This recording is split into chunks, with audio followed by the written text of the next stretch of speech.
Welcome to Bicom's Hadian Weekly Podcast. I'm Bicom CEO James Sorene. I'm delighted to have with us Haaretz defense analyst Amos Harel. Welcome, Amos. Hello.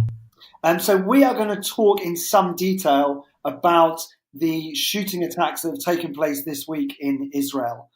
We've had two very serious shooting attacks in the West Bank, both in a similar location. 7 people injured on Sunday, 2 people, I believe, killed today. And really, Amos, if you could just give us a sense of what do you think is going on here? Is this a new tactic by Hamas to try and activate cells? Is this a local phenomena? Can you give us a bit of an overview? I think it's an old tactic which is being renewed now for various reasons, mostly by Hamas, but this could only also be a result of the work of some independents, so to speak.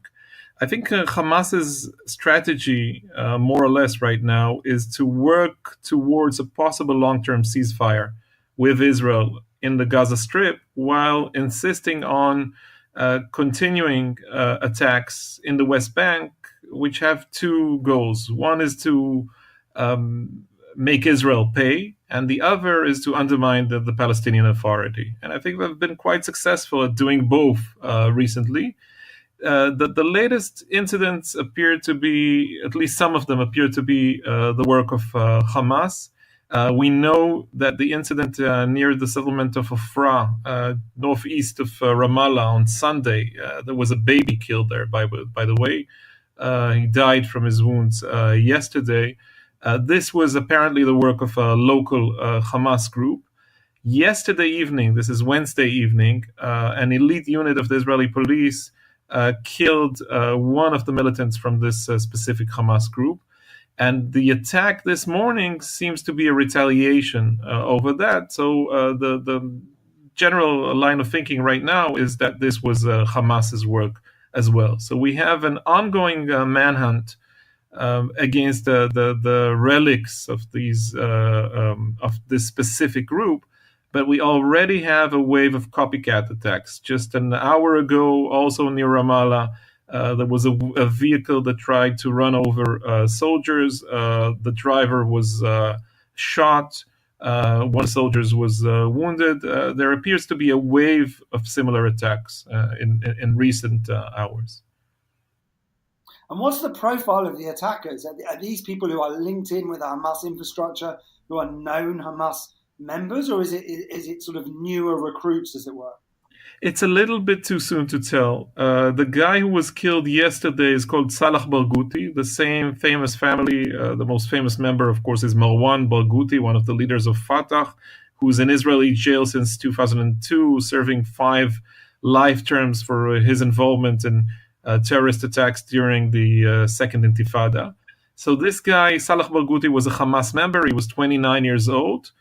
Not exactly young, but not somebody who was known as a prominent member. I think what we have is a mixture of some sleeper cells, so to speak, with some younger recruits. And on top of everything else, there are those attacks that we used to call independent attacks, singular people working alone, whether because they're frustrated with their personal situation or because they've recently been radicalized. And once these attacks start, the latest example we both remember is from October 2015. It's very hard to stop because every success that these people achieve by killing or wounding Israelis immediately creates more shockwaves than there are attempts to copy what they succeeded in. And in terms of the mode of attack and using what seem like reasonably sophisticated automatic weapons, what can we read into that? They haven't released the full details yet, but it seems to be that some of these weapons are factory produced. As you know, there are also improvised weapons. The local name is Carlo. It's actually a version of the old Swedish Tommy gun, which is called Carl Gustav. But some of these groups, if they're more professional, if they have any kind of logistic backing or so on by an organization, tend to use better equipment, more lethal weapons, such as Kalashnikovs, which are AK-47s, or M16s. In some cases, this is actually a weapon that was stolen from the Israeli army. In terms of the Israeli army operations and the police operations, I mean, we've seen reports of operations sort of in Ramallah or very near Ramallah. I mean, what can we read into that in terms of the sort of health of security coordination with Palestinian Authority security forces, and also how that potentially then has a knock-on effect with more disturbances and more tensions with Palestinians in Ramallah when you've got these very visible Israeli army operations in very near Ramallah? Look, James, we've been through similar events during the last 10 years or so. Ever since the ending of the Second Intifada, which was slightly after the death of Yasser Arafat around 2004, 2005, we've seen renewed security cooperation between Israel and the Palestinian authorities, different security organizations. Now, this was never a love affair. There was always some kind of tension. There were different incidents during the last decades, and we've had our ups and downs. But in most cases, there was some kind of level of security cooperation behind the scenes, even when the Palestinians publicly said that no such thing existed. And the same goes for the Israeli rhetoric. As you know, we have a right-wing government, probably the most extremist right-wing government in Israeli history. And still, even under Netanyahu, even with Naftali Bennett as an important member of the coalition, even with Avigdor Lieberman as a defense minister until a month ago, this security cooperation remained because both sides needed that. We needed the PA, for instance, to pull out Israelis who by mistake entered Palestinian towns and were risking their lives there. And they needed us to cooperate against Hamas because they needed Israeli intelligence, Israeli information in order to go for preemptive arrests against Hamas militants who may be planning either to attack Israelis or to overthrow the regime in Ramallah. So this type of thing will continue even in the next few days. What the IDF is attempting right now is to throw in more and more battalions. I would assume they didn't release the actual numbers, but I would assume that this means a few thousand more soldiers, mostly from infantry battalions, that will be deployed in the West Bank from today until things settle down a bit. And the attempt would be to confront any kind of attack in order to prevent more casualties and more achievements for the other side. If the IDF succeeds in that, and this is what happened in the past, then probably this wave of new attacks can die down within a few days. If not, then any kind of success would immediately present a new hero, a new Shahid, a martyr to the Palestinian people, and we'll see more attempts of copycat attacks. So things are quite tense at this time, but I can't say that this is something that we haven't encountered before. If we go back to 2016, 2015, and even some previous years, we've been through the same thing.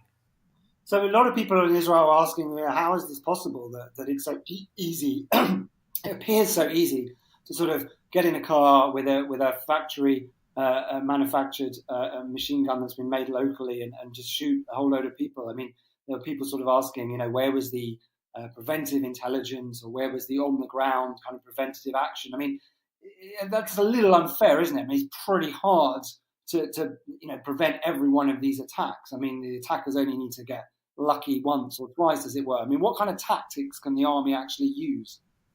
Look, I totally agree with the end of your statement. It's much harder than people imagine it to be. And if you visited the West Bank only a few times, you're perfectly aware of the fact that both populations are so close to each other. There's no border. There are some checkpoints, although most of them are not manned because things are considered relatively calm. And in most cases, Palestinians in the West Bank can move freely without any checkpoints, without any searches to their vehicles, and so on. They hardly meet the army on a daily basis because things are run differently than they were at the height of the Second Intifada. So if things remain on this level, then it's hard to it's very hard to gain full control of the situation. It's hard to block any kind of attack, even if you have some preemptive information and so on. You don't know everything. There are lots and lots of weapons on the Palestinian side. I think in most cases, both Shin Bet and the IDF military intelligence are pretty good at figuring out who was behind this within hours and sometimes minutes after the attack. And then a manhunt begins. We saw the best example just earlier this morning. As I said, the terrorist who was killed after being involved in the shooting in Afra on Sunday.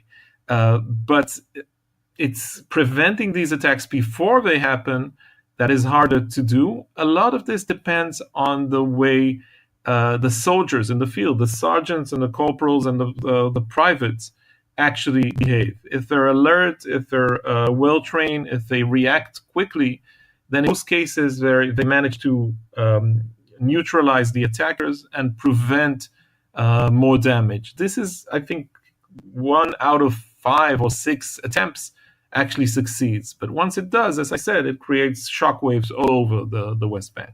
But in terms of what might be the response from the government, from the army, I mean, there aren't that many options other than those they've already used, which is, presumably, intelligence gathering, trying to develop a sense of what the pattern is here, who are the people carrying out the attacks, cracking down on weapons factories, looking at known Hamas members. I mean, there aren't any other tools that they could necessarily use or switch on. And we've seen in the past, when we had a wave of terrorist attacks in 2015, that there were no sort of draconian measures introduced in terms of movement, in terms of cancelling work permits. It sort of, things kept moving, but there was a more intensified intelligence gathering exercise. I mean, do you think that's a similar process here? We're not going to see any sort of drastic measures. I think you've defined that exactly right. There's not much new under the sun here.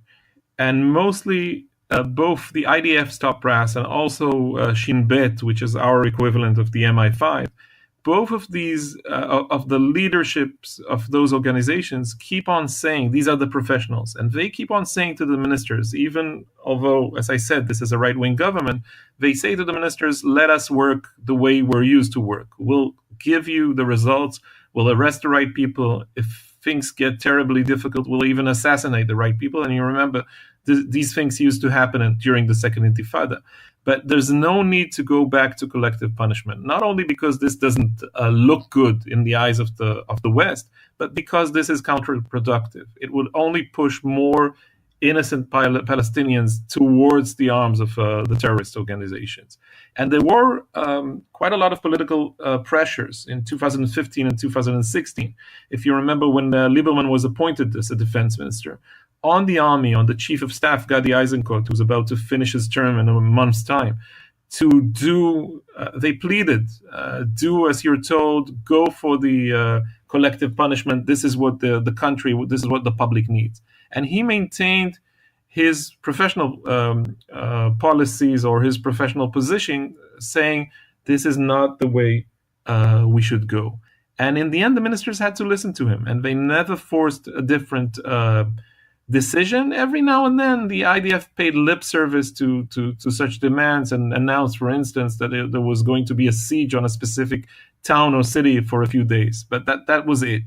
Now, of course, because we're also approaching election time, it hasn't been announced yet, but everybody assumes that by May or June, there will probably be new elections. You see some of those on the extreme right demanding more punishment, whether it's destroying homes of the families of terrorists who already attacked and killed Israelis, or going back to capital punishment and so on. I don't see it happening so soon. I think that Netanyahu has been through all of this before, and as usual, there's quite a gap between his domestic rhetoric and what he actually is willing to do. Right, there's a slight twist there, is that he's now the defense minister. Yeah, we both know that Netanyahu is very good at politics and that he can be quite cynical when he wants to. And one thing he enjoyed about not being defense minister is that there was always a layer in between, so a level in between him and the actual events, which would serve as a buffer. If something happened, it was somebody else's fault. This is more difficult right now. He enjoys being defense minister. He's been photographed with soldiers every second day or so, and it actually may come helpful to him come the elections. But on the other hand, there's a downside, as you mentioned, and that's that the fact that he could be blamed if the army does not perform well, and if this wave turns into a tsunami. Yeah, indeed. Well, Amos, we've run out of time, but that's, as always, excellent analysis, and you've given us a really good overview, and look forward to speaking to you soon. Thank you very much. Good speaking to you. Thank you.